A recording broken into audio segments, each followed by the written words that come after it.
அதே காத்து வாசம் வேற, அதே மண்ணு வண்ணம் வேற, அதே மக்க வாழ்க்கை வேற, ஒண்ணு மட்டும் மாறவில்லை.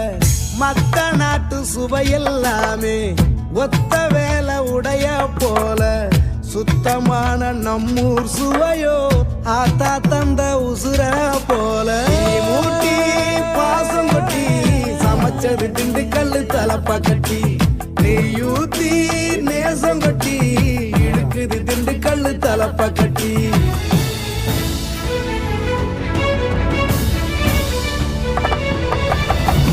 மூட்டி பாசம் கொட்டி சமைச்சது திண்டுக்கல்லு தலப்பா கட்டி, நெய்யூத்தி.